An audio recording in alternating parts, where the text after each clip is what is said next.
On va poursuivre avec notre deuxième invitée, qui est sommelière, entrepreneur, animatrice. Jessica Arnois est présidente de Vins au féminin, création des vins bu. C'est les annonces qu'on a vues à la télé dernièrement. Puis elle va nous parler comment surmonter les embûches d'un entrepreneur. Là, je vais mettre ça.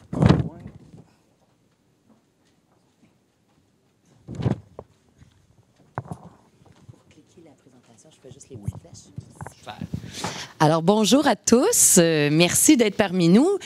Qui sont entrepreneurs entre vous? Juste savoir. Qui veut le devenir? Ceux qui n'ont pas la main levée, vous parlez français? Est-ce que vous avez de l'intérêt? Oui, parfait. Alors, mon nom, c'est Jessica.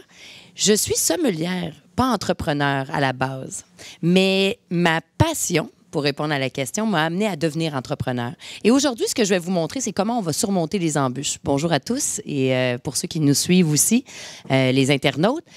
C'est complètement différent d'être entrepreneur, de devenir entrepreneur ou de juste penser, vouloir devenir être entrepreneur. Je vais vous expliquer la différence. Vous allez voir qu'est-ce que je veux dire. Devenir entrepreneur, il y en a qui le sont et il y en a qui le deviennent. Être, là, c'est que tu réalises des choses, c'est plus fort que toi. Moi, mon histoire, je vais vous raconter à travers toute mon histoire comment je suis devenue entrepreneur, mais ça va vous interpeller parce qu'on a chacun une histoire. Chacun d'entre vous, si j'avais le temps, et j'aimerais ça le prendre, connaître pourquoi vous êtes ici aujourd'hui, mais c'est où que vous en allez, en fait. Moi, mon histoire a commencé vraiment là, quand j'avais 7 ans. Avant ça, je m'en souviens plus ou moins, mais à 7 ans, ma passion, c'était la bouffe, c'était les gens. Je trouvais ça extraordinaire de pouvoir manger toutes sortes de choses, du chocolat noir, du café. Le vin est arrivé quand j'avais 7 ans. Puis je me disais, mais comment un produit comme le vin, c'est du raisin, on s'entend, le fermenté, peut sentir d'autres choses que du raisin? Du citron, de la fleur, du miel. Et puis je suis allée voir ma mère était en business, mes 2 parents sont entrepreneurs. Et moi, j'étais toute jeune, j'avais pas de frère, pas de sœur, et je travaillais. Et j'ai commencé à être interpellée par cette passion-là. Je sais pas c'est quoi chercher une passion. La passion est venue me chercher, mais vraiment fort. C'était plus fort que moi. Tout le monde me regardait comme j'étais un extraterrestre toute jeune, parce que le vin, 7 ans, on s'entend-tu que c'est bizarre, là, tout de suite? Et je ne buvais pas, je dégustais. Déguster, c'est quoi? C'est vraiment prendre son temps de regarder la robe, la couleur du vin, le nez. Et là-dedans, j'ai grandi. J'ai grandi en étant complètement isolée dans cette passion-là. Parce que, premièrement, à mon âge, il n'y avait pas personne qui comprenait c'était quoi, cette passion-là. Et deuxièmement, mes parents me trouvaient complètement capotée, là. Le mot est faible. Si vous ne savez pas c'est quoi capoter, c'est complètement cinglé, là. Tu te dis, comment un enfant peut aimer un produit alcoolisé, premièrement? Mais moi, c'était pas l'alcool. C'était le côté magique de la chose. Donc, je suis partie là-dedans. De 7 à 14 ans, j'ai étudié. Étudier, c'est quoi? C'est d'apprendre. Il y a plein de façons d'apprendre. Vous êtes à l'école, il y a l'école, mais il y a l'école de la vie aussi. Moi, j'étais une autodidacte. J'étais très forte à l'école, mais l'école, je l'aurais ratée si on ne m'avait pas donné l'opportunité de pouvoir lire. J'étais probablement TDAH aussi. Je le suis encore, sûrement. Mais l'idée là, dont on parle de ça toujours en niaisant, des TDA, des TDAH, des troubles d'attention, une chance qu'il y en a des gens comme ça. Ça va vite. Okay? On est capable de faire 3-4 choses à la fois. Quand j'étudie, moi, je lis, je suis capable de t'écouter, puis j'ai écrit. Fait que quand je sors du cours, j'ai fini. Ce que les gens vont mettre 20 heures de plus à faire. J'ai assimilé 3 choses en même temps. Est-ce que ça fait de moi quelqu'un de plus brillant? Non. Ça fait juste quelqu'un de différent. Et il faut connaître ses forces dans nos différences. Et c'est ça, être un entrepreneur. Donc, moi, ce que je vais vous parler aujourd'hui, c'est des trucs, comment surmonter les embûches qu'on a dans votre personnalité. Parce que là, je vous regarde. À la maison, je ne peux pas vous voir. Mais on est tous différents. Il y en a des auditifs. Il y en a qui sont vraiment vite en logique. Puis il y en a qui c'est des sensitifs. Ils ont besoin d'être sur le terrain. Puis il y en a d'autres qui ont besoin d'être dictés. Que quelqu'un d'autre leur dicte le chemin. Règle générale, ça, c'est des bons seconds. C'est pas des numéros 1. Un second est tout aussi bon qu'un numéro 1, mais quand tu n'es pas capable de dicter ton propre chemin, c'est pas toi qui vas être entrepreneur. Pourquoi? Parce qu'un entrepreneur a une vision. Ça lui vient, c'est plus fort que lui, ça bouille en dedans. On a besoin de le réaliser et c'est ça que je vais vous montrer aujourd'hui. Donc moi, pour ma petite histoire, je vais faire ça en 2-3 minutes parce que c'est juste pour vous montrer comment dans la vie, on ne sait pas trop où ça va nous mener. J'avais une passion. Ma passion, c'était le vin, la restauration. J'en ai parlé, je l'ai assumé. Tout le monde voulait que je fasse avocate, docteur, parce que j'avais une bonne mémoire. Mais moi, c'était sommelière. Et sommelière, là, à mon âge, j'ai 38 ans, mais voilà plusieurs années, C'était vraiment un sous-métier, un second métier. C'était mal vu. Et j'ai eu la chance d'avoir un papa prof, mais entrepreneur, qui m'a écouté, qui m'a guidé. Et si ce n'était pas mon père qui l'aurait fait, je serais allée chercher de l'aide ailleurs. Et ça m'a amené à pouvoir développer mes capacités. Parce que quand tu regardes ça, là, le manque d'expérience, tu n'as pas de diplôme. OK? Je ne sais pas qui d'entre vous veut se partir en affaires, mais le plus gros embûche là, que moi j'ai rencontré au début, c'était que j'avais une passion folle, mais j'étais jeune. Hein? Une chance que j'étais jeune. Je commençais, donc j'avais pas de crédibilité. J'avais pas mon diplôme encore parce que c'était pas clair quelle sorte de diplôme je devrais avoir. On a des docteurs ici dans la salle qui s'en vont faire un PhD, exemple en télécommunication. Wow! Mais tu t'en vas où avec ça? C'est ça qui est important. Avant de te rendre là, c'est quoi les étapes qu'il faut prendre? Parce qu'il y en a qui font 4-5 bacs, là, j'exagère, mais c'est une perte de temps à un moment donné. Il faut savoir cibler pour maximiser. Donc moi, j'ai pris le temps, j'en ai parlé, puis après ça, je suis allée vraiment là, faire une armée, si on veut. Mon père m'a aidé, puis il m'a dit, écoute, Jess, la sommellerie, là, c'est un cours, c'est un DEP. Je te suggère de faire l'université. L'université, dans ton domaine, dans le fond, c'est de parler. Fait que pourquoi tu ne fais pas l'université, un bac en communication, puis on the side, à côté, tu feras tes études de sommellerie. C'est ce que j'ai fait. J'aurais pu devenir œnologue en France, faire l'université dans l'œnologie, faire du vin. J'aurais pu devenir un nez à grasse pour les parfums. J'ai expérimenté tout ça. Je me suis informée. J'étais allée aux Jean Coutu, j'ai mis du parfum, j'ai eu mal au cœur 3 jours de temps. OK? On a enlevé l'idée de faire des parfums. Après ça, pour faire du vin, je me suis dit, mais j'ai réfléchi, je me suis projetée dans la vie que ça m'amènerait. Est-ce que j'ai envie de faire l'université pour faire le même Moses de vin toute ma vie? Tout de suite, la réponse a été non. Es-tu malade? C'est pas ça que je veux faire. Moi, je veux voyager le monde. Je cible. Voyager le monde, parler de plein de choses, ça te demande beaucoup d'humilité, parce que c'est pas toi qui le fais, puis beaucoup d'études. Plus t'en sais, moins t'en sais toute ta vie. J'ai dit ça, c'est parfait pour moi. Donc, je me suis lancée, j'ai fait un bac en com, et puis après ça, sur le on the side, là, dans mes temps libres, on va dire ça comme ça, j'ai fait la sommellerie, autodidacte au début. Ça où ça m'a amené, je vais vous le dire. J'ai appliqué à 2 universités, une à Vancouver, et j'avais déjà ciblé mon restaurant pendant que je voulais faire ça, et une à Montréal. Et le restaurant à Montréal, évidemment, c'était le Toqué. Sais-tu qu'est-ce que tout le monde m'a dit? Sans exception, à part une personne, qui était mon père, j'ai eu beaucoup de chance. Ils m'ont dit, t'es-tu complètement folle? Tu vas aller donner ton CV au Toqué et t'as pas ton diplôme encore en restauration? Moi, j'avais 20 ans à l'époque. J'avais monté, j'avais fait de la plonge. J'avais été toute, là, tu sais, plongeuse, là, sans machine à laver. Après ça, être cuisinière. C'était la plus petite, fait que c'est moi qui lavais les trappes de graisse, tu sais. J'ai travaillé vraiment, vraiment fort, toujours avec le sourire, parce que je savais, moi, où je m'en allais. J'étais pas juste une plongeuse. J'étais pas juste une aide cuisinière. Après ça, j'ai roulé la cuisine. J'étais en charge de la cuisine. Après ça, en arrière du bar, serveuse, pour enfin arriver sommelière. Toutes ces étapes-là, je les avais vues dans ma tête, je le savais. Et à chaque étape, je prenais plaisir à. Et quand est venu le temps de donner mon nom au Toqué, je me suis dégonflée. Puis là, je me suis dit, oh boy, OK, s'ils me disent non, là, je vais être minable, ça veut dire que tout ce que j'ai fait, ça vaut rien. Puis là, finalement, mon père m'a regardé et m'a dit, mais c'est quoi cette idée-là stupide? Minable par rapport à qui? Par rapport à toi-même. La vie, là, life is a game. Go and play. C'est tellement vrai. Imaginez-vous un serpent puis les échelles. Tout le monde a joué à ce game-là dans sa vie? Si on joue pas, là, on n'a pas de plaisir. Tu restes à la case départ. De peur de quoi? De peur de rien, dans le fond. Fais juste avancer. Il y a des fois que tu vas monter vite, des fois tu vas redescendre. Mais le but, c'est d'avancer puis de jouer puis de prendre plaisir à. Fait qu'il m'a dit, c'est quoi le pire affaire qui peut t'arriver? C'est d'avoir un non. C'est pas mal moins pire avoir un non que de pas y aller puis d'avoir un regret. Bien, la même journée, je me suis mis des petits pantalons noir. Je vais m'en souvenir toute ma vie. Une petite chemise blanche. Je savais pas trop, là. Je me suis déguisée en pingouin. J'étais allée là avec mon petit CV. Puis j'avais pas d'expérience, on s'entend. Là, plongeuse puis cuisinière, c'est pas extraordinaire pour aller au Toqué, là. Mais j'avais quelque chose que les autres avaient pas. Je connaissais par cœur Normand Laprise, Christine Lamarche, qu'est-ce que le Toqué faisait. J'étais passionnée, j'en mangeais. Depuis 14 ans, je lisais les Wine Spectator. J'étais une fan. Tout mon argent de plonge, j'allais manger dans des restaurants. Tu me parlais des grandes tables, j'y connaissais. J'avais la passion, j'avais le feu. Ça se voit dans les yeux. Fait que quand je suis arrivée, j'ai ouvert la porte, puis j'étais confiante, puis j'avais rien à perdre. Bien, c'était qui était sur le plancher 30 minutes plus tard? 30 minutes plus tard. Dans mes petits pants noirs, bien, c'était moi. Puis j'étais tellement heureuse. Et j'étais poche. OK? Non, je l'avais pas, là, le comment mettre les couteaux, les ci, les ça. Mais j'avais le feu. et j'ai appris. Et quand tu veux apprendre, c'est ça qui fait les meilleurs employés du monde. Donc, j'ai été là pendant 4 ans de temps, pendant que je faisais mon université. Et ça m'a permis de rencontrer qui? Ça m'a permis de rencontrer pendant Montréal à table, puis Montréal en lumière, là, Tatsuya, qui était 4e meilleur au monde. Mais ce que j'ai fait, quand j'ai fini mon bac en com, j'ai eu une bourse. J'ai tout mis mon argent de côté. J'ai fait un prêt que je n'ai pas touché, que j'ai mis de côté. Puis je me suis dit, si mon bac, je le finis, je vais aller faire un tour du monde. C'était ça mon but, pour aller apprendre l'école de la vie. Et ça, je l'ai fait. J'ai fini mon bac en Australie. Puis là, je suis arrivée, j'avais rien planifié. Je suis allée chez Tatsuya avec mon petit sac.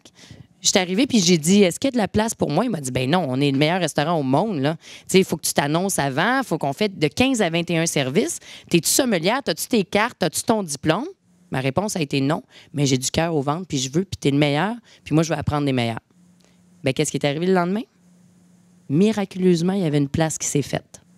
Ça, c'est vrai, vrai, vrai. Fait que, est-ce qu'on est à la bonne place au bon moment? Moi, je te dirais, tu crées ta place.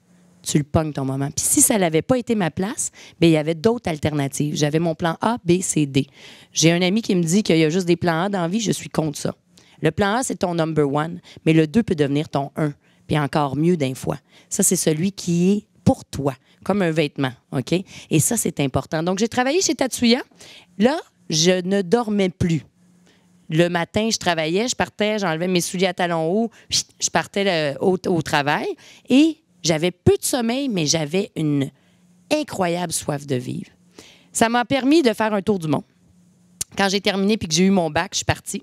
Puis j'ai fait 25 pays en une année. Ça, j'ai emprunté des sous. J'avais mis des sous de côté intelligemment, mais j'ai aussi planifié ce voyage-là. Puis je m'étais dit, un peu comme quand tu t'en vas faire Harvard, tu sais, quand c'est un investissement. C'est l'investissement que je fais en moi. Et vous allez comprendre pourquoi, pour surmonter les embûches. Parce que ton manque d'expérience, ton non-diplômé, là, ça, c'est toi qui vas le chercher. Tu veux-tu une expérience d'école? Tu veux-tu une expérience terrain? Moi, je vous suggère les deux. C'est ce qui m'a le plus aidé dans ma vie.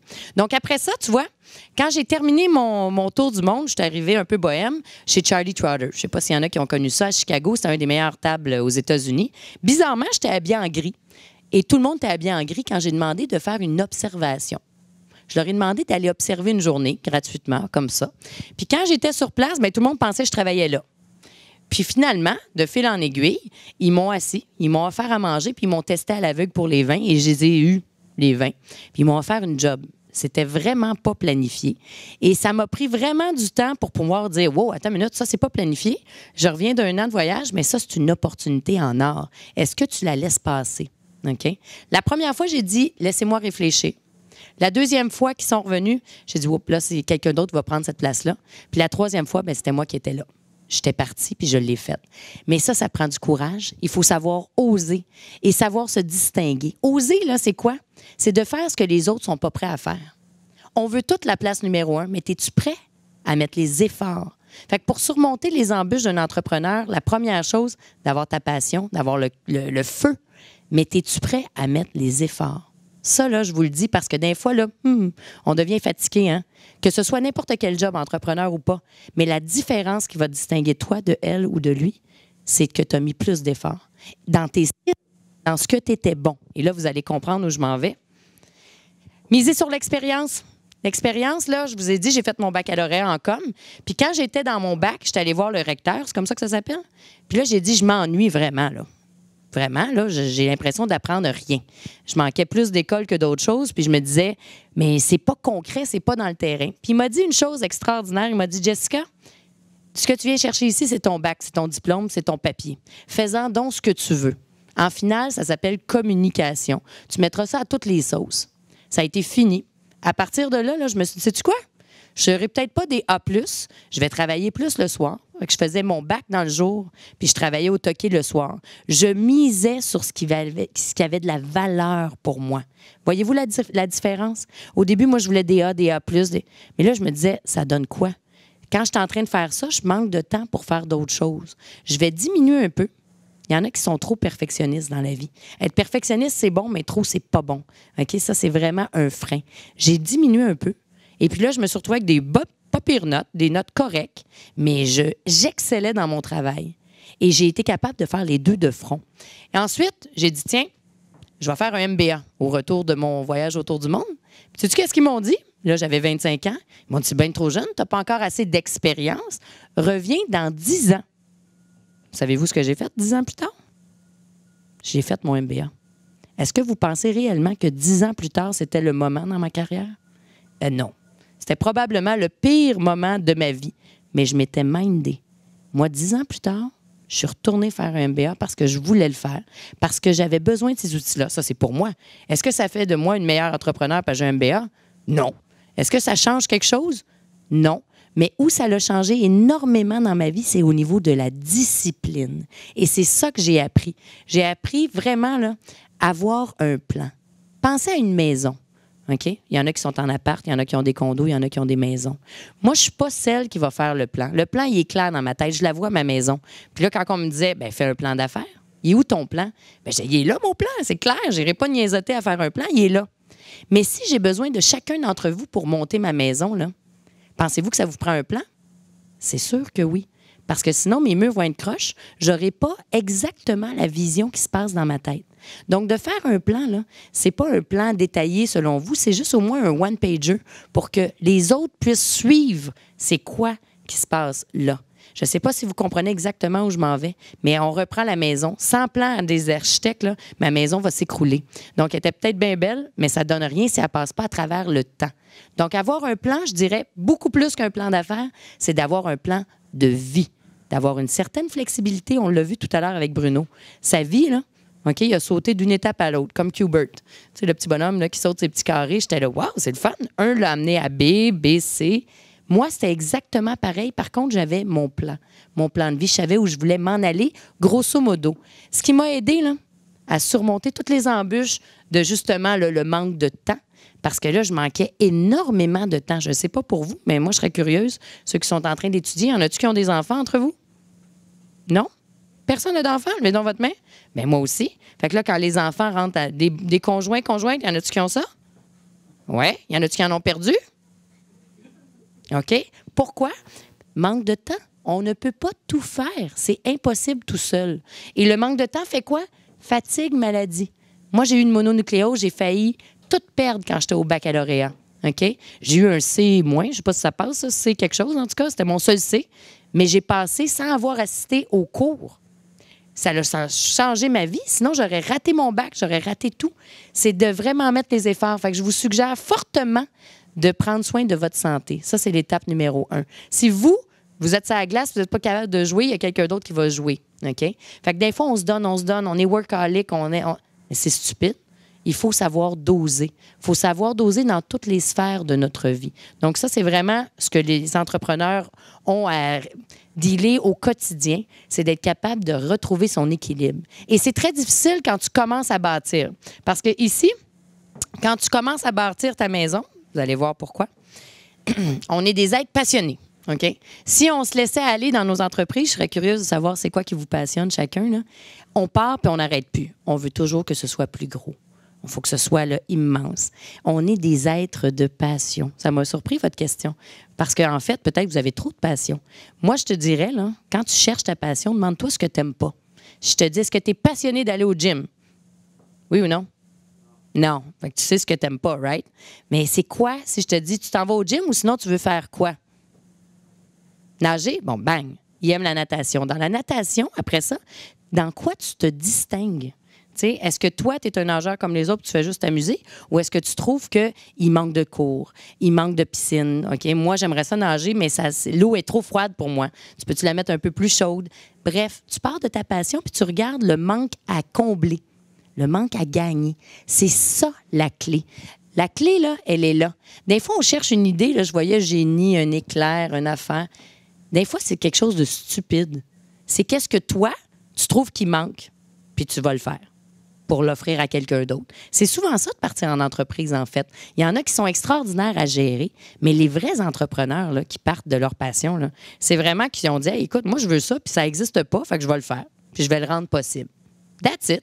C'est pas plus compliqué. Donc, moi, mon entreprise, elle a commencé comme ça. Mais là, mon problème rendu là, quand tu pars ton entreprise, gros problème, le manque d'argent. Je ne sais pas si entre vous, il y en a qui sont riches, mais même quand tu as plein d'argent, c'est où que tu vas le mettre? L'argent, là, c'est pas suffisant. L'argent, c'est une chose. Mais après ça, là, il faut savoir déléguer. Vous êtes-vous fait dire ça dans votre vie là, quand vous avez commencé? Moi, tout le monde me disait, Jess, tu vas te brûler, délègue. Puis là, je leur disais, mais comment veux-tu que je délègue quand j'en ai pas d'argent pour moi-même au début? Je la comprends pas, cette affaire-là. Délègue, c'est bien beau de déléguer, mais il faut avoir une entreprise pour pouvoir déléguer. Ça a été la plus grosse embûche que j'ai connue dans toute ma vie. Parce qu'au début, là, tu t'enregistres, OK, avant de t'incorporer. Tu as des petites taxes. Là. Moi, j'étais poche avec les chiffres. Je ne savais pas encore que je faisais de la dyscalculie. Ça va mal. C'est de la dyslexie de chiffres. Imaginez-vous. Moi, juste composer un numéro de téléphone, ça me fait suer. Imagine faire mes taxes. Oh! Mais là, il faut que tu payes un comptable. Mais là, pour avoir un comptable, il faut que tu aies des sous. Puis il faut que tu aies de quoi à comptabiliser. Hein? Fait qu'après ça, là, c'est une étape après l'autre. Là, tu commences à gérer la demande. Mais là, avant de t'engager une secrétaire, il faut que tu répondes à la demande toi-même. Donc, tu es un petit peu la fille qui fait tout ou l'homme qui fait tout. Ça, c'est le plus dur en entreprise au début. Fait que moi, je vous dirais là, que mon plus gros allié a été ma feuille de papier. J'ai pris une feuille de papier que je divisais en 4. Puis je marquais ce que j'aimais faire. Puis je marquais ce que j'aimais pas faire dans mes tâches qui n'arrêtaient pas de grandir. Puis après ça, je mettais le cash que ça me donnait à côté. Pour me rendre compte que ce que j'aimais faire, souvent, c'était pas payant. Puis ce que j'haïssais me rentrait de l'argent dans la compagnie. Fait que là, je me suis dit, attends une minute, là. Ça me rentre tant. OK? Fait que là, on va faire une règle facile pour chacun d'entre vous. Pour surmonter l'embûche de l'argent, là, comment d'argent, moi, j'ai besoin pour vivre? Puis c'est quoi mon profil? Il y en a qui sont kamikazes, ils se pitchent dans le vide. Ah! Puis ils se disent, je suis entrepreneur, je pars avec X nombre de dollars. Puis là, le compte de banque fait ça. Puis ils n'ont pas de succès. Bruno l'a dit tout à l'heure, les cycles de vie, c'est presque 3 ans. Tu sais, si tu mets une graine, tu n'auras pas ta carotte tout de suite ou ta fleur tout de suite. Il faut laisser le temps au temps. Fait qu'il faut que tu planifies ce temps-là à titre d'entrepreneur. Donc, moi, ce que j'ai fait, j'ai regardé. J'ai dit, est-ce que je downgrade ma maison, mon condo, mon auto? Je peux-tu faire ça pour avoir la même qualité de vie? Étape numéro 1, dans mon personnel, comment d'argent j'ai besoin par année? Une fois que j'ai fait mon montant d'argent, je suis allée sécuriser ça avec un contrat. Ça a été ça, c'est moi, hein? Vous autres, vous ferez bien ce que vous voulez. Mais moi, je prends des risques, mais des risques calculés. Donc, exemple, j'avais besoin de 25 000 pour commencer. Je suis allée me chercher, j'ai mis tous mes efforts pour aller chercher un contrat dans quoi j'étais bonne, évidemment dans le vin à ce niveau-là, pour me couvrir mon 25 000. Et je leur ai fait signer un contrat de combien d'années, vous pensez? 3 ans. Pourquoi? Ça m'a donné 3 ans pour monter mon entreprise. Ça a été ma clé. J'en avais pas de stress. Le hamster, la nuit, il pouvait dormir. OK? Est-ce que j'étais riche? Non. Mais je me lançais en affaires. Parce que j'ai été à la SAQ. Je suis devenue acheteuse des vins les plus prestigieux dans le monde. J'avais un job extraordinaire. Ça allait super bien. J'avais un bébé. Puis on m'a dit que j'avais 2 tumeurs sur le foie. Paf! Ça a été le gros truc de ma vie. Puis là, je me suis dit, oh, attends une minute, des tumeurs sur le foie. Pas à cause de l'alcool. C'est une malformation génétique. Tu réfléchis à 2 fois. Tu as un bébé de 2 ans, des tumeurs, tu t'en vas dans ta petite jaquette bleue puis tu trouves le temps long. Les fesses à l'air, là, je peux vous le dire. Puis là, tu te dis, attends une minute, là. Moi, je suis-tu à la place où je veux être? Puis le feu en moi dit, ben hey, moi, là, j'ai le goût là, de partir en affaires. Et ça a été ça, mon déclencheur. Votre déclencheur est peut-être différent. Aujourd'hui, mes tumeurs vont bien, mais ça fait en sorte que j'ai un enfant au lieu d'en avoir plusieurs. Ça fait en sorte que j'ai quitté mon mari, pas parce que ça allait mal, parce que je voulais des ailes, je voulais partir. Mais ce que ça l'a fait, par exemple, ça l'a fait en sorte que là, je suis rendue à presque 60 pays. J'ai fait le tour du monde. Je me réalise et j'ai créé quelque chose qui me passionne. Et à chaque matin, je me lève et je suis en feu. Je suis heureuse où je suis. J'aurais pu retourner dans mon emploi. On me l'a proposé. Être entrepreneur, c'est un mode de vie. C'est fascinant. Et quand tu te lances, après ça, tu peux faire un modèle hybride. Tu sais, comme moi, j'avais mes contrats. Je garde certains contrats stables. Et l'autre argent, vous allez voir où je m'en vais, c'est vraiment réinvesti. OK? Je vois mon bébé, Angelica, qu'elle s'appelle, de la même façon que je vois mon entreprise. Mon entreprise, je l'ai appelée Production Jessica Arnois, Inc. Et là-dedans, j'ai plusieurs bébés, petits bébés qui se forment. Tu le sais jamais, j'ai diversifié mes œufs. J'ai pas misé tout sur un œuf parce que si ton œuf pète, ben là, tu as une omelette, mais c'est fini. Tu perds tout. OK? J'ai eu différents projets, toujours avec le même nerf de la guerre, le même centre d'intérêt. Et ici, là, moi, ce qui m'a le plus aidé, c'est de m'entourer. Je regarde justement Xavier derrière moi, Xavier Palate. Savez-vous comment je me suis entourée? c'est les gens qui sont venus à moi. Quand tu vois des gens, moi, je le vois tout de suite dans vos yeux. Là. Il y en a certains, là, ça m'interpelle, il y a du feu dans vos yeux. C'est des aimants, c'est des énergies. OK? Moi, les gens venaient à moi et ils me disaient hey, écoute, je trouve ça trippant ce que tu fais. Qu'est-ce que tu as le goût de faire avec moi? Puis on partait comme ça. Puis mon équipe est devenue plus grande, plus grande, plus grande, plus grande. Puis des fois, là, ça m'amenait dans des directions où j'étais pas confortable. Ça me sortait hors de ma zone de confort. Et ce que j'ai trouvé le plus intéressant là-dedans, c'est de dire hey, attends, moi, je m'entoure là, des gens exceptionnels qui, eux, ont des choses à m'apprendre. Moi, là, je peux pas tout faire. Je vous parlais de numéro 1 puis numéro 2 tantôt. Un numéro 1, là, il est rien sans son numéro 2 puis sans son armée autour. Et il n'y en a pas de poste mieux qu'un autre. Tu n'es pas plus hot quand tu es au top, là. C'est que la distinction quand tu es au top, c'est ton rôle et tes responsabilités qui changent. Il y en a, là, tout le monde est roi ou reine dans sa maison. Il y en a qui ont des super belles vies étant plongeurs. J'ai connu des plongeurs qui avaient des belles vies. Okay, parce qu'il n'en voulait pas de stress. Lui, sa qualité de vie, c'était à la maison qu'il l'avait. Il avait besoin de 30 000, il faisait 30 000. Il écoutait sa musique pendant qu'il faisait la plonge. Il ne se faisait pas taper dessus. Okay? C'est un ancien comptable mexicain. Il était heureux d'être ici. Puis c'est un de mes bons amis aujourd'hui. C'est-tu un tata parce qu'il faisait de la plonge? Non. Puis au Toki, on en avait besoin de ce gars-là. Mais lui, quand on rentrait chez lui, là, wow, sa femme était notaire. Il avait assez d'argent, il avait une belle vie. Ça, c'était son royaume. Puis c'est là que j'ai compris qu'il n'y avait pas de niveau qui était mieux qu'un autre. J'ai rencontré des archimilliardaires qui avaient des vies pathétiques. Fait que c'est vraiment... Ça ne veut pas dire que quand tu es riche, tu as une vie pathétique non plus. Qu'est-ce que tu veux? Qu'est-ce que tu veux faire? Puis le temps. Mais oui, c'est bien beau être multimillionnaire, mais moi, je vais vous parler de ma mère. Ma mère est entrepreneur, OK? Ma mère n'a pas su s'entourer. Ma mère, elle voulait juste être vue à l'époque. Qu'est-ce que ça l'a fait? Ça l'a fait qu'elle a eu un enfant. Moi, je ne me suis jamais fait garder. Mais par contre, j'étais obligée de travailler. J'ai jamais vu ma mère prendre de congé de sa vie. Jamais. Fait que qu'est-ce qui est arrivé à 45 ans, vous pensez? Un burn-out. Fait qu'elle a fait une pré-retraite à 45, elle a tout perdu. Elle a été wow, puis elle a été plus rien. Puis aujourd'hui, on reprend tout ce temps-là ensemble. Parce que moi, à titre d'enfant, j'ai pas pu profiter de ma mère entrepreneur. Ma mère, elle a mis ça sur la table au titre d'être vue dans une entreprise.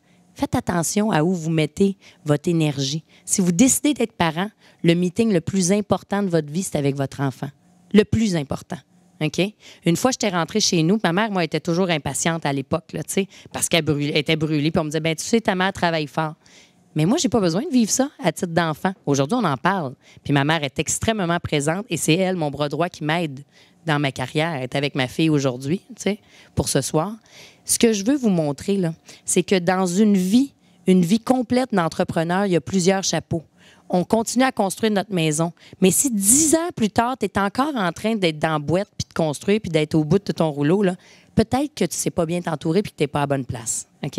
À un moment donné, la maison, il faut qu'elle soit montée. Il faut qu'elle soit construite. Il faut absolument passer à d'autres étapes. Parce que d'être dans le jus, là, ça, bannissez ça de votre... OK? Si vous dites que vous êtes dans le jus, c'est parce que vous gérez mal. Étape numéro 1. On revient ici. Manque de cash, fais ton argent. OK? L'argent, tu peux aller chercher des plans, des investisseurs, tu peux avoir des banques, il y en a des moyens. Mais à un moment donné, si tu manques toujours d'argent, c'est parce que ton projet est trop gros pour tes capacités. OK? Commence petit, grandis avec. Savoir bien s'entourer, aller chercher les meilleurs. Les meilleurs viennent à toi quand tu es à ta place. Tu les attires. Okay, dans n'importe quel domaine. Je suis convaincue de ça. La formation a été la clé de mon succès. Imaginez-vous une imprimerie. Si j'écris à la main, là, toujours tous mes contrats, là, mais si je décide que je ferai une imprimante, là, ça va me prendre du temps de faire mon moule. Vous comprenez? Si mon moule il est tout croche, là, ben, je vais imprimer des millions d'affaires qui sont tout croche. Mais par contre, si mon moule il est droit, ça va-tu me sauver du temps pour ce que je vais imprimer? Fait que moi, je mets du temps à former, à faire un moule avec tous ceux et celles que je trouve que ça vaut la peine. Je mets plus d'efforts là que le reste. Pourquoi? Parce qu'une fois qu'ils sont formés, ils partent, puis ils sont 100 000 fois meilleurs que moi. Mais mon énergie, je la mets à la formation. Je vais chercher du monde qui l'ont, l'éclair dans les yeux. Je te dis, toi, ça va? Tu as le goût? Viens avec moi, je te forme, puis après ça, je te laisse aller et je te suis aussi, parce que ces gens-là ont des choses à m'apporter beaucoup. La clé du succès pour moi, j'ai toujours dit, tu sais, il y a la maxime qui dit « tout seul, tu vas plus vite, mais ensemble, tu vas vraiment plus loin », et ça, c'est vrai. Mais moi, la clé du succès, ça a été step by step. Je vois beaucoup d'entrepreneurs ou des restaurateurs qui partent, ils investissent des centaines de milliers de dollars, puis là, ils veulent flasher, ils sont hot, ils sont beaux. Mais ça va leur prendre, je ne sais pas combien d'années à rentabiliser. C'est quoi l'idée? Je peux faire des gros chiffres, mais moi, ce que j'aime, c'est d'avoir des grosses poches pleines. OK? Je ne vous le cacherai pas. On est en affaires, pourquoi? Faire de l'argent? Right? Sinon, faites d'autres choses. Fait que dans le fond, là, d'être capable de maximiser ton profit, c'est d'y aller step by step dans tes capacités. Un bébé, là, si moi, ma petite fille, là, j'ai dit, ah, toi, tu vas être médecin. Puis là, elle a 3 ans. Elle va me regarder comme ça, puis elle va dire, mais oui, elle va peut-être devenir médecin, mais elle va peut-être avoir une vie vraiment triste, puis c'est pas ça qu'elle veut devenir. Moi, j'attends de la regarder. Je regarde c'est quoi ses forces, ses compétences. Mon entreprise, je fais pareil. Je regarde après ça, puis comment tu fais pour mesurer, vous pensez? Les chiffres? Les chiffres, ils rentrent dans quoi? Moi, je trippe à faire mon jeu du vin. Mais c'est peut-être pas ça le plus payant. C'est Bu qui est payant, mettons, pour les bouteilles de vin. Pour moi, ça, c'est une pinotte. Ça n'a pas pris de temps à faire. Fait qu'il faut que tu regardes c'est quoi qui marche. Et l'argent que tu as là, après ça, tu dis, OK, mais mon jeu du vin est peut-être trop visionnaire. Je vais prendre des sous ici. J'y crois, moi. Je vais l'investir là. Mais est-ce que je prends tout mon argent? Mais non. Tu le sépares et tu montes. Un peu comme ta maison. Une fois que tes murs sont montés, là, tu fais la décoration. Tu peux mettre 1 million dans ta maison et être endetté tout le reste de ta vie. C'est-tu ça que tu veux faire ou tu veux y aller step by step? Moi, j'ai choisi de ne pas m'endetter. C'est un choix. Au MBA, ils disent prends de l'argent puis pars en grand. Bon, c'est un autre choix. Moi, j'aime pas ça. J'ai avoir des dettes. Donc, j'ai fait l'argent que je pouvais. J'ai sécurisé des contrats pour payer ma vie, mes trucs de vie, auto, pour pouvoir vivre, de ne jamais avoir de problème d'argent à la base. Et le reste, j'en gardais un peu pour me payer des voyages, des choses quand j'avais à me gâter. Et sinon, le reste, je le réinvestissais dans mon entreprise. Et je le réinvestis encore aujourd'hui. Donc ici, là, ne pas négliger comment vous investissez votre argent, puis aussi dans votre famille. Bâtir son entreprise, c'est comme une maison. Je vous ai mis ça facile. L'étape 1, vous partez en affaires, OK? C'est comme faire un bébé. Est-ce que tu savais quel bébé allait arriver, toi? Un gars, une fille, sa face? Bien non, c'est de l'inconnu. Par contre, tu voulais un bébé. Tu veux une entreprise? Tu veux une entreprise. Tu sais qu'est-ce que tu veux à peu près, dans quelle passion. Tu veux la faire, évidemment. L'embûche, manque de cash? Tu vas chercher des investisseurs, ton plan d'affaires. Tu as des façons de faire pour te partir ou tu pars avec ce que tu as puis tu grandis avec. Ça, c'est l'étape 1. C'est difficile, c'est décourageant. Qu'est-ce que tu fais dans ce temps-là? Il y a des psychologues. Allez donc ventiler. Il y a des coachs de vie, OK? C'est la même chose. Ventiler, parler. Les entrepreneurs, on est seuls, hein? Il faut parler puis avoir des mentors, des gens qui nous écoutent. Ça peut être vos parents, vos meilleurs amis, ça peut être tout le monde. Étape 2, une fois que ta maison est construite, il faut que la base, les fondations soient solides. J'en vois plein qui partent plein d'affaires. Ça a l'air tellement beau sur papier. Ils ont même des beaux chiffres, mais le fond est pas bon. C'est vaseux. Fait que ça, là, vous perdez votre temps. Ça, j'ai vu beaucoup de monde avoir des belles entreprises, mais se faire avoir avec pas les bons partenaires. Faites attention. Si vous pouvez rester tout seul, c'est encore mieux. Ça, c'est ma vision. Mais ou du moitié-moitié. Tu sais, t'es deux. Quand tu as beaucoup, beaucoup d'entrepreneurs ensemble, de partenaires d'affaires, c'est sûr que tu divises. C'est comme habiter en colocation avec plein de monde. Il y a plus de problèmes. Pensez-y. Au début, c'est bien cool, là, mais quand vous connaissez un succès, après ça, c'est plus difficile. Il y a plus de têtes dirigeantes. Pensez toujours à ça. Et gardez, vous savez que c'est 51 %, OK, pour pouvoir avoir le droit décisionnel. Misez sur le bon produit. Des fois, ce qui te fait triper dans la nage, c'est peut-être pas le bon produit qui va faire triper les autres monétairement. Donc, regardez ce que vous avez à offrir et des fois, juste changer une petite chose peut faire en sorte que tu connaisses un grand succès. Étape 3, planifier ton financement pour pas connaître de creux. La pire affaire que j'ai vue de tous les entrepreneurs que j'ai rencontrés, c'est le manque d'argent. Tout le monde me dit toujours « je manque d'argent ». Fait qu'est-ce qu'ils font? Ils se prostituent après. Ils font des choses pour vraiment, là, qu'ils n'aiment pas, juste pour avoir de l'argent sur le fly en dernier recours. Quelle mauvaise idée. OK? Ça n'a pas été pensé en amont. Gérez votre budget. Quand je suis partie en voyage, je n'ai pas commencé à faire Hollywood. Là. J'avais géré mon argent pour X nombre de jours. Et si j'avais manqué d'argent, qu'est-ce que j'aurais fait? Je serais revenue à la maison un peu plus tôt. OK? J'en ai vu partir en voyage. Ils partaient sa brosse, le party, ils dépensaient, puis il n'y avait pas de lendemain. Mais qu'est-ce qui est arrivé? Ils n'ont pas eu un beau voyage. Si vous voulez partir en affaires, c'est comme un voyage. Planifiez-le au maximum de vos capacités. Ça, c'est important. Après ça, gérer la croissance. Vous êtes en affaires, ça commence à bien aller. Ouh, là, on commence à... Là, c'est le fun, là. Mais là, c'est un problème. Gérer la croissance est un problème. Tu manques de temps. c'est difficile de trouver quelqu'un qui va reprendre ton entreprise. Ça, c'est un gros, gros, gros problème. Moi, j'ai planifié en avance mon succès. Je me suis dit, si ça fonctionne, à qui je pourrais déléguer? À ce niveau-là, là, j'étais en mesure de déléguer. Et j'ai mis une personne, pas 1 million. Une personne en place dans chacune de mes divisions. Donc, moi, je me rapporte maintenant, j'ai 3 divisions. Une agence en sommellerie. J'ai racheté des cours de vin. Et puis, j'ai ma propre compagnie qui s'appelle, c'est du poker du vin, qui s'appelle Dégustation Vegas. Dans chacune, j'ai une personne de confiance avec qui j'ai grandi. Et je peux déléguer complètement. Donc, si je ne suis plus là, si je meurs demain matin, tout roule. Ça continue, puis eux autres vont reprendre l'entreprise. Rester la queen ou le king, OK? En haut d'une montagne, là, quand tu veux être numéro 1, par exemple, quand tu es au top, là, pensez-vous que vous allez rester au top toute votre vie? Non. On vieillit. Il y en a d'autres des plus hautes, puis il y en a d'autres des plus en forme que nous. Parce qu'à un moment donné, ça devient confortable. Ta maison, une fois qu'elle est construite, elle est décorée, elle est belle, tu l'aimes. Ça commence un peu à être défraîchi, tu t'habitues. L'être humain est fait comme ça. On laisse les choses aller. Ne laissez pas ça aller. Écoutez votre équipe, puis corrigez les petits problèmes. Restez toujours, toujours, toujours actuel.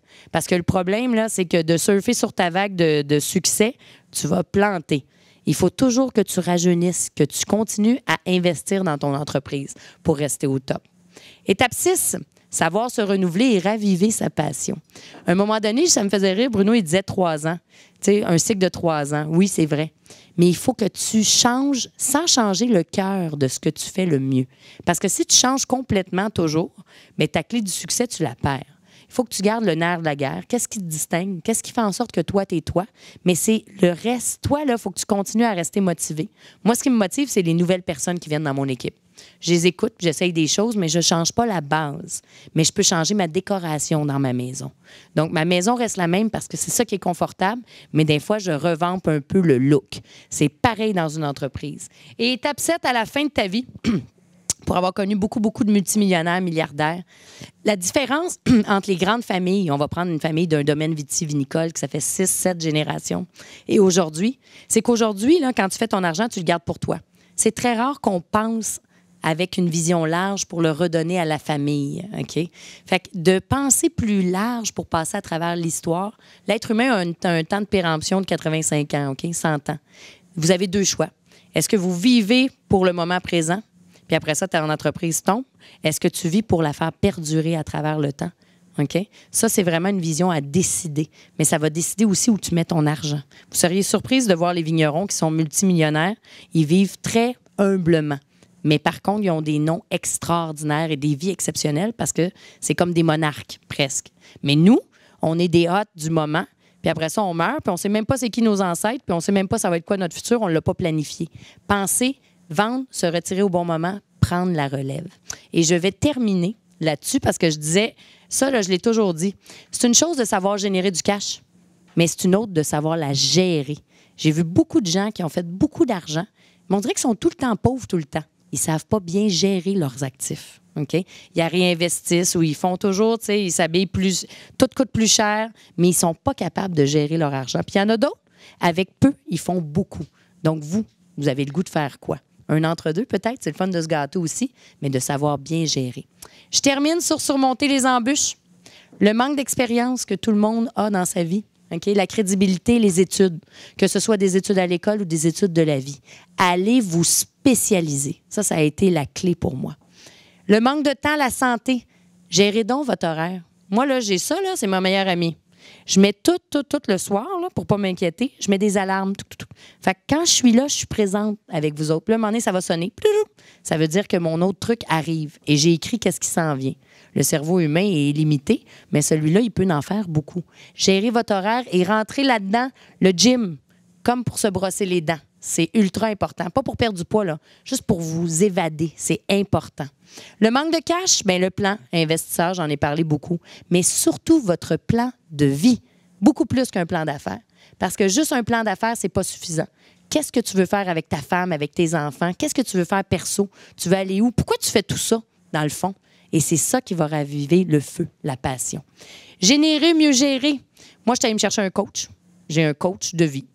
J'ai un mentor, c'est mon père. Puis j'ai établi, dans tout ce que j'ai fait, je trouvais ceux qui étaient le plus hot, puis j'allais leur dire, regarde, moi, je veux apprendre de toi. l'humilité de le dire. S'il ne voulait pas m'enseigner, ça ne m'est pas arrivé, une chance, mais ça a été ça, moi, la clé de mon succès. Comment se différencier? Pourquoi faire comme les autres? Ah, lui a fait ça, ça va marcher. Non! Faites quoi d'autre? Moi, tout le monde était en train de faire des concours de sommellerie. Moi, j'étais plus sur le party, puis je niaisais, mais j'étais bonne en gestion. Qu'est-ce que j'ai fait? Bien, au lieu d'être une compétitrice, je suis devenue une gestionnaire. Je suis devenue la présidente des sommeliers. OK? Puis au lieu de continuer mes études en sommellerie, je suis allée dans des études d'affaires. Je me suis distinguée dans mon champ de compétences, pas versus les autres. Et en terminant, apprenez-vous à vous auto-contrôler. Un entrepreneur, ce soit un TDAH, un intense, on est intense, regarde. Une chance qu'on est intense parce que ça demande du gaz. Mais si tu travailles comme 3 jobs à la fois, c'est sûr que quand tu arrives à la fin, j'espère que tu vas faire le cash pour 3 jobs à la fois, mais tu as manqué du temps dans ta vie aussi. Essayez de gérer, OK, un peu plus votre feu à l'intérieur parce qu'à un moment donné, tu vas te brûler. Si tu roules à peine avec une auto tout le temps, bien, l'auto, elle va se brûler plus vite. Tu ne l'étires pas. Pensez que vous êtes humain. Pensez à vous. Et puis, je vais conclure là-dessus. Moi, une fois, je suis rentrée chez moi, j'étais fatiguée. OK? Puis, j'étais impatiente à la maison. Puis, mon conjoint de l'époque, il m'a regardé puis il m'a dit « Est-ce que tu parlerais comme ça à un client? » J'ai dit non. Il dit « Tu parlerais pas comme ça à un étranger, mais tu nous parles comme ça à la maison. » Réfléchissez quand vous arrivez chez vous, puis qu'on se défoule. Hein? Pensez que le client, là, le machin est roi, là, pensez plutôt que chez vous, que ce soit votre famille, votre conjoint, vos enfants, c'est eux autres les rois, les reines dans votre vie. OK? C'est eux autres qui méritent le bon, pas le pas bon parce que votre job vous a tout pris votre effort. Ça a été fini dans ma vie. Maintenant, quand je sens que je me viens comme ça, là, je m'en vais me reposer, je me retire, je m'entraîne. Okay? Je suis déséquilibrée. Fait que c'est ça l'équilibre, vous le savez.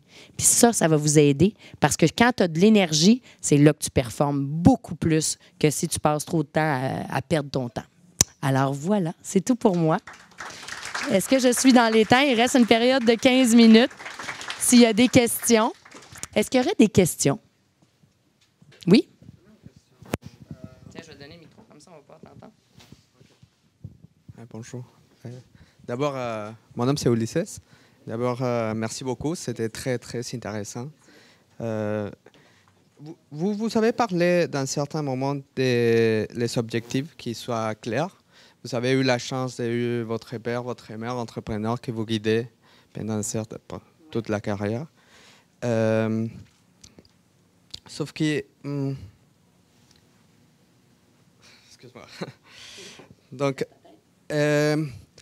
comment, dans les objectifs que vous avez eus, à différence des personnes qui n'ont pas cette guide, comme votre parent, probablement, dans mon expérience, je me rends compte trop tard, parce que je n'ai pas eu une personne pour m'aider ou pour me guider, par exemple. Quelle sera votre recommandation? Donc, en fait, ici, moi, j'ai eu la chance d'avoir un père mentor qui m'a aidé, qui m'a guidé. Puis ici, quand tu n'en as pas, quand tu n'as personne, que tu es tout seul, mais tu te réponds toi-même à la question, tu le sais, tu es tout seul. Est-ce qu'on reste tout seul dans la vie? Non, jamais. Il n'y a personne qui réussit seul. Ça n'arrive pas. Fait qu'il faut que tu ailles te trouver quelqu'un. Tu es ici. Tu peux le demander. Tu peux demander à n'importe qui est ici. Étape 1, te trouver une personne. Pas sur le fly, n'importe qui, là, que tu dis, ah, là, cool, là, je vais lui demander. Prends le temps de voir qui t'inspire le plus et de qui tu as à apprendre. Moi, là, Elon Musk, là, vous le connaissez, Tesla, mais je vais y écrire. Est-ce qu'il va me répondre? Non. Mais moi, il y a de quoi que je veux apprendre de lui. Est-ce que je suis complètement capotée? Sûrement. Mais puis, tu comprends? J'ai fait mes études sur Elon Musk. J'ai lu sur Nikola Tesla. Ça me passionne. Est-ce que c'est dans mon champ d'expertise? Non. Ce qui me fascine de lui, c'est qu'il n'y en a pas de barrière. Il est rendu dans SpaceX, Wow! Il est complètement ailleurs. Il me fascine. Il fait des batteries et les batteries d'énergie sont mises dans les vignobles. Moi, je vois une opportunité là. Est-ce que je l'ai faite là? Non, parce que ce n'est pas encore mon moment. Mais un jour, je veux aller le rencontrer. Ça, c'est moi. Tu comprends? Toi, mais à mon niveau aujourd'hui, là, de mentorat j'avais pas de quelqu'un en entreprise qui me fascinait. Fait que ce que j'ai fait, c'est que je suis allée me chercher un coach. Carole Pérez. Et avec elle, elle me dessine mon portrait. Okay? Elle sort tout ce qu'il y a dans ma tête sur un mur, là, un tableau. Puis là, je suis à 2. Fait que mon père, il a ses limites. Il n'est plus capable de m'accueillir, de me coacher. Là, c'est trop de risques pour lui. Là. Il vient nerveux, fait qu'il me rend nerveuse à ce niveau-là. Fait que là, je suis allée avec un vrai coach d'affaires. Fait que si c'est pas tes parents, ça va être tes amis. Après ça, tu as un coach. Là, tu vas me dire, oui, mais j'ai pas d'argent pour un coach. Oui, mais c'est un investissement. Mange pas au restaurant puis paye-toi un coach. Tu vas faire de l'argent. Ça, c'est toujours comment on regarde. Fait que si vous n'en avez pas encore, la règle numéro 1, c'est d'en trouver un. De trouver quelqu'un qui te motive et qui te chapeaute dans ça, avec qui tu peux parler. Fait que moi, ça m'aide beaucoup. Là, tu vois, Carole Pérez, c'est mon coach. Et les mentors, moi, c'était les chefs à l'époque. OK? Ça a été Normand Laprise, Tatsuya, Charlie Trotter. Après ça, Denis Marsan à la SAQ. J'ai toujours pris la personne qui en savait plus que moi, puis j'ai appris de cette personne-là. Fait que je ne sais pas dans quel domaine tu es. Informatique. Il y a sûrement quelqu'un qui t'allume, quelque part, qui a fait un programme que tu trouves intéressant. Oui, Elon Musk, oui, mais pour qu'il te réponde, c'est bon. Parce que là, c'est encore ça. Moi, je ne m'attendrais pas à ce que Elon Musk me réponde en ce moment. Il va falloir que je me distingue et je me différencie et que j'aie quelque chose de hot qui va l'allumer. OK?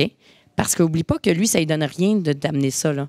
Il faut que toi aussi, tu lui apportes quelque chose. C'est toujours du donnant-donnant dans tout, dans la vie. Tout le temps.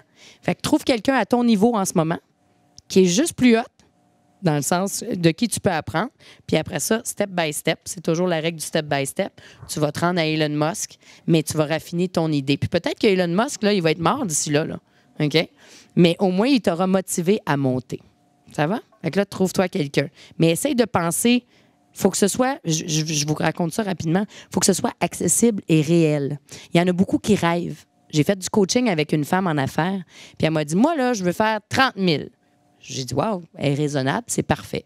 Je commence à calculer, je lui demande ses champs d'expertise, puis elle me regarde d'un air hautain, puis elle me dit, mais t'es-tu capotée? Elle dit, moi, c'est 30 000 par mois que je veux faire.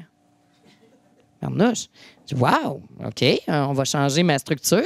Mais j'ai dit, attends une minute, tu veux faire 30 000 par mois, mais c'est quoi tes chiffres d'affaires? On a calculé ses chiffres d'affaires, puis elle faisait même pas 30 000 par année.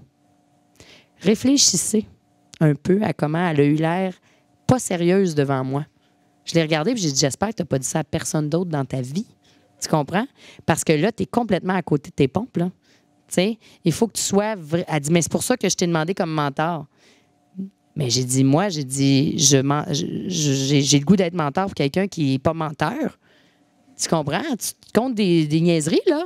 Tu as pris ça où, ces chiffres-là? Parce que tu te trouves hot de dire que tu veux faire, mettons, 300 000 annuels. Mais ça, c'est quoi ça?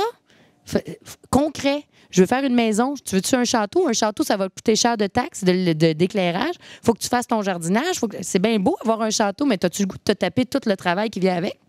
Réfléchissez. Commence par une petite maison, puis quand tu as l'expertise, tu commences au château. Puis si tu as ton armée déjà, mon père m'a toujours dit, aie ton armée. Une armée, tu n'as pas besoin d'être 150 000. 2-3 personnes, c'est déjà plus que d'autres. Puis c'est toujours grandir en fonction de tes besoins. Donc, toi, tu as besoin d'un coach ou d'un mentor en ce moment. Si tu ne l'as pas dans ta famille, mais si tu étudies, il y a peut-être un ami avec qui tu peux débriefer. Ça peut être bon. Oui, j'ai une question dans le fond. Il y a une visite chez Google. Bon, bien, super. Et la fille, elle est superbe, la DG, là. Chez Google, il y a une visite vendredi. À ton agenda. Bonjour, mon nom c'est René. Petit plug facile. Donc, je travaille chez Affaires Média, donc on crée des sites Internet, gestion également des réseaux sociaux. Vous avez parlé de financement, c'est toujours un frein. Mm-hmm. Donc, c'est plus technique également comme question. Ouais. Comment continuellement rentrer de l'argent ou rentrer des investisseurs dans les entreprises, dans le fond? Comment continuellement financer l'entreprise? En fait, comment rentrer de l'argent, c'est comment tu vas leur faire de l'argent. La clé du succès, c'est que si tu vas... Il y a toujours quelqu'un quelque part qui a des sous. Hein? On pense à De Gaspé-Beaubien, on pense à Télésystème, François-Charles Sirois. Des anges financiers, allez googler ça, là, anges financiers, il y en a plein. Pourquoi ils vont investir dans toi? OK? C'est simple. Comment toi, avec ton principe, là, tu peux leur faire de l'argent.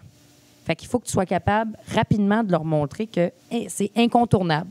S'ils investissent chez vous, ils vont faire de l'argent. Il faut qu'ils prennent le gamble de pouvoir investir. Tu comprends? Moi, j'ai décidé que c'était trop weird et différent, mon entreprise. Je ne voulais pas faire prendre le risque à des investisseurs. OK? Fait que je me suis dit, moi-même, je vais investir. Puis, à un moment donné, quand ça va être hot, puis je vais avoir fait mes preuves, ils vont venir à moi. Et c'est exactement ce qui est en train de se passer. OK? Mais ça m'a pris 8 ans, ça. J'étais encore à la SAQ pendant que je développais mon concept. Ça fait juste 6 ans que je suis en entreprise, mais je suis en entreprise depuis toujours. Fait que ça, c'était la façon step by step. Toi, si tu as besoin d'argent, il faut que ce soit un modèle, un plan infaillible. Puis pas une affaire que tu t'endors en lisant 2 pages. Il faut que tout de suite, poup, avec le bon investisseur, le bon ange financier, tu attires leur attention. Et il faut que ça soit clair comment et en combien de temps tu penses leur faire de l'argent. Eux autres sont intelligents, sont habitués, puis ils vont mettre les sous. Fait que les anges financiers, tu en as quand même pas mal, surtout dans ton domaine, tu es plus chanceux. Mais réfléchis à, si tu veux un poisson, là, on parlait de mouche tantôt, là. Pas fin de dire ça, mais les investisseurs, c'est des formes de poissons que tu vas chercher dans l'eau. Il faut que tu aies la bonne patente, là, OK? L'appât. C'est ça que ça s'appelle, une mouche? Tu sais, si tu mets une mouche pour une truite, mais que tu veux avoir un requin, ça va mal. Il faut que tu aies la bonne chose. Puis est-ce que c'est vraiment ça que tu as besoin? Estime ton argent correctement, mais en moins que plus, pour en faire davantage. Parce que les actionnaires, là, les autres, ce qu'ils veulent, là, c'est avoir un bon retour sur l'investissement. Commence plus petit, livre la marchandise, over-deliver, puis après ça, ils vont être prêts à pitcher in. Garde ça en tête. Fait que des anges financiers, il y en a beaucoup, mais mets beaucoup d'emphase sur ton plan pour que ce soit sexy, excitant pour eux autres. Ils se disent « Ah, wow, il se démarque, lui, rapidement. » C'est ce que je vois souvent. Moi, il y en a plein qui m'offrent plein d'idées, là. Oh my God, je m'endors. Tu sais, c'est pas normal.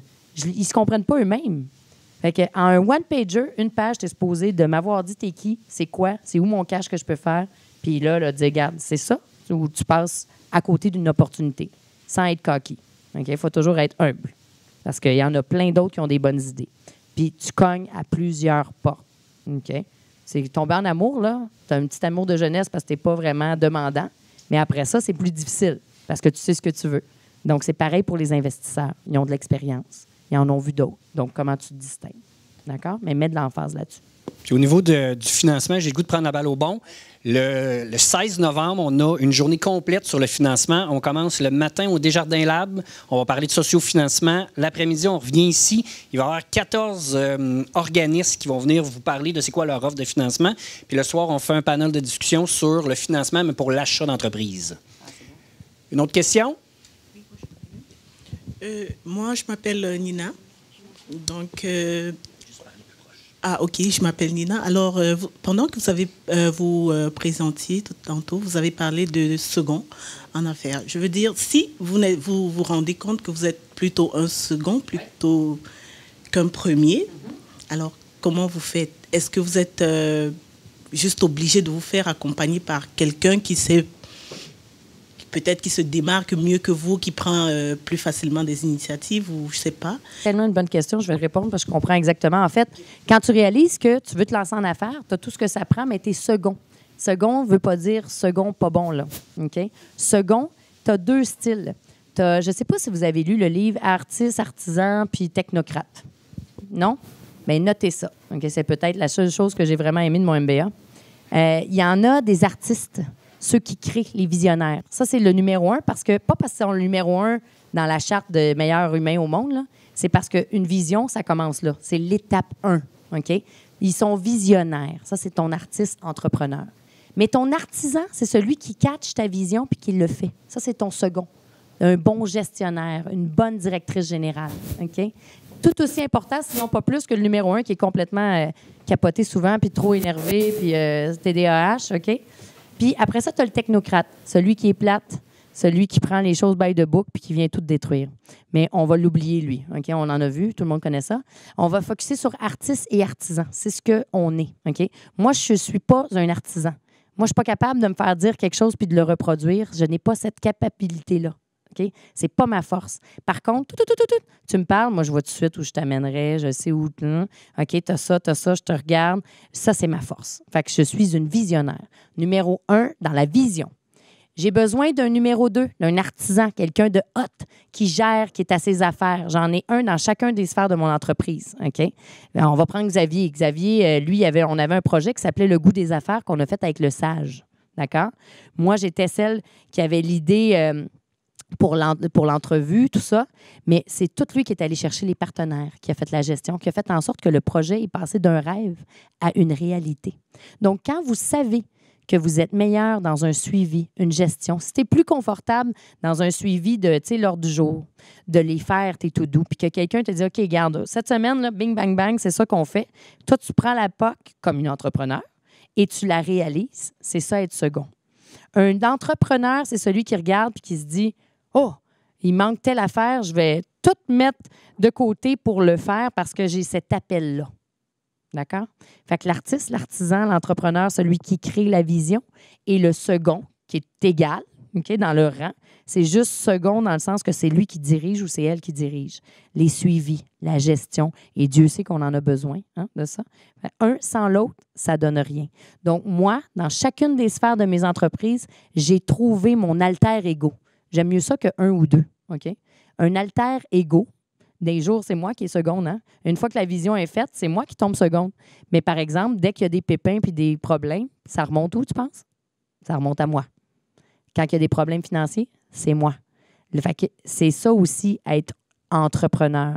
C'est d'être capable, c'est comme d'être le parent et que c'est bien beau d'avoir tout ça, c'est le fun, on a une belle vie, on a les horaires qu'on veut quand on veut, mais par contre, ça vient avec son lot de problèmes.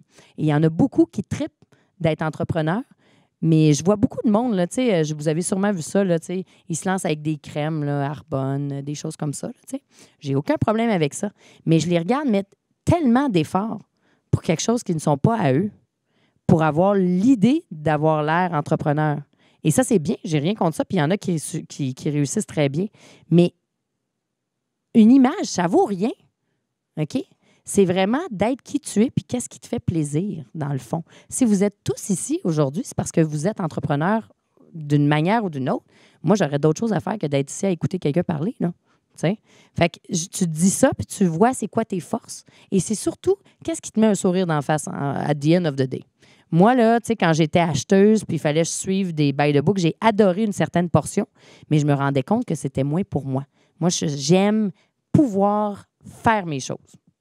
Ça fait de moi un entrepreneur. Puis un second, mais pas un second, un alter ego, il faut que tu trouves la personne qui te motive le plus à travailler avec. Puis ça devient un couple, mais un couple d'affaires. Pareil.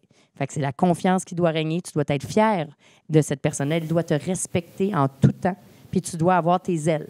Parce que c'est pas parce que tu es un gestionnaire que tu peux pas avoir des idées créatrices. OK? Faut que tu sois bon dans tes champs de compétences, puis laisser à l'autre ses champs de compétences. Moitié, moitié. Ça répond? Peut-être une dernière question? Oui. Vous êtes un beau groupe. Je suis très curieuse de savoir ce que vous faites dans la vie. Merci. Donc, selon vous, c'est mieux d'avoir un partenaire ou tout à l'heure, vous avez parlé que c'est mieux de partir seul, mais si on est en partenariat, c'est mieux. Ça, je peux défaire. Je peux, oui, s'il vous plaît, merci. L'expliquer un petit peu plus. En fait, tout est bon. Ça dépend de ce que vous avez envie de vivre. Il faut le réfléchir avant. Si vous aimez, on va prendre quand vous étiez jeune. Là, OK? Il y en a qui adorent habiter en commune avec plein de monde, puis ils vivent bien là-dedans. Il y en a qui préfèrent habiter seul. Il y en a qui préfèrent avoir un copain ou une copine. OK? Ça vous appartient. Il y en a qui sont bien à deux, bien en gang, bien seuls. Tout est bon, il faut juste savoir ce qui vous convient. La problématique en affaires, c'est que l'humain, avec l'appât du gain, change, malheureusement. OK? Des fois, on dit « Ah, tu voyages avec ton meilleur ami, ça peut tourner mal. » Même si c'était ton meilleur ami. C'est l'expérience qui fait en sorte que ça va bien ou pas. Il faut que tu le testes. Tu ne le sais jamais avant de l'avoir testé. Mais pour connaître beaucoup, beaucoup d'entrepreneurs, quand tu as une idée, si tu es capable de la réaliser seul, a priori, et après ça, d'aller te chercher un bon second que tu vas y faire faire de l'argent et qui va t'en faire faire, c'est parce que là, tu as les décisions. Tu me suis là-dessus? 100% des décisions. Moi, j'ai décidé que dans mon entreprise, j'avais 100% de production Jessica Arnois. Je peux toujours partir des nouvelles idées. Mais dans chaque œuf, dans chaque entreprise, dans chaque idée, je suis allée me chercher un second. Mon alter ego. J'aime pas ça, un second. OK? Pourquoi? Parce que je ne peux pas diviser toute mon énergie dans toutes ces entreprises-là. Je sais que lui, il s'occupe à 50%, mais 49% de parts. Je lui donne des parts dans mon entreprise de ça. Fait qu'il fait les suivis, il fait les to-do. Fait que moi, là, les lundis, je suis avec lui. Je sais qu'elle, elle occupe l'autre partie. Exemple, les 20 buts. Elle part là-dessus. Fait que là, moi, quand je parle de ça, je sais que tout est à jour. elle gère ça. OK? Ça a été mon modèle pour me décupler, faire des petits. Il y en a que non. Il y en a qui sont 2 dans une entreprise, 50-50, puis ils gèrent une multinationale, right? Mais ils ont engagé du monde. Moi, j'ai pas de payroll. Moi, tout le monde est à commission. C'est aérien, mon modèle. Parce que je n'aime pas avoir des stress financiers. Je suis à l'extrême, là, OK? Mais il y en a d'autres, quand tu veux monter puis avoir de l'acquisition des actifs, mais tu peux rester 100% actionnaire de tes parts puis avoir un bon DG, OK? Tu n'es pas obligé de donner des parts. Tu peux avoir d'autres divisions puis donner certaines parts à tes employés. 50-50 ou 51-49, dépendamment de ce que tu veux. Moi, je te dirais que quand tu as ton concept d'affaires, quand l'idée vient de toi, garde la majorité des parts parce que ça vient de toi. Et quand ça tombe dans les mains de quelqu'un d'autre, ça peut trop prendre une direction qui n'est pas la tienne. Mais par contre, si vous partez à 2, puis qu'elle a autant de compétences que moi, puis qu'on part tout ensemble, ça va être du 50-50 parce que c'est une relation couple d'affaires à ce moment-là. Elle a autant pitché in que moi. Fait que pour la garder autant motivée, il n'y a pas de relation de pouvoir entre nous deux. On est 50-50 dans les risques, 50-50 dans les gains. Si on est à 4, bien, un quart. Si lui est riche, moi, je n'ai pas d'argent, mais j'ai l'expérience, on va chercher son argent. Moi, il ne donne pas de tâches. Moi, je fais le travail. C'est là mon apport en gain. Fait que ça dépend de ta valeur et de ton entreprise. 1, c'est-tu ton idée? 2, as-tu besoin d'argent? Ça va être quoi que tu vas donner en échange? 3, tu es bien dans quoi, toi? Es-tu à l'aise à 2, à 4, tout seul? Fait que c'est vraiment les 3 étapes. Mais pour moi, je te dirais que ça l'a facilité beaucoup d'avoir le droit de décider, mais sans jamais avoir un abus de pouvoir sur les autres. C'est ça qui est important de garder. Parce que quand tu dictes, là, tu n'es pas un leader. L'idée, c'est que tout le monde a le goût d'aller vers le haut. Ça te propulse. Quand tu dictes, tu es tout seul à fouetter, mais tu vas rester tout seul longtemps. Okay? Ça marche un temps, mais la bête s'épuise, puis tu te retrouves toute seule. Ça, c'est pas une façon de faire. Il y en a beaucoup qui le font, mais tu remarqueras qu'ils tombent très, très vite. Mais fait que c'est plus au niveau financier. Dans un succès, quand les gens ont besoin d'argent, là, à un moment donné, c'est ça qui est difficile à gérer.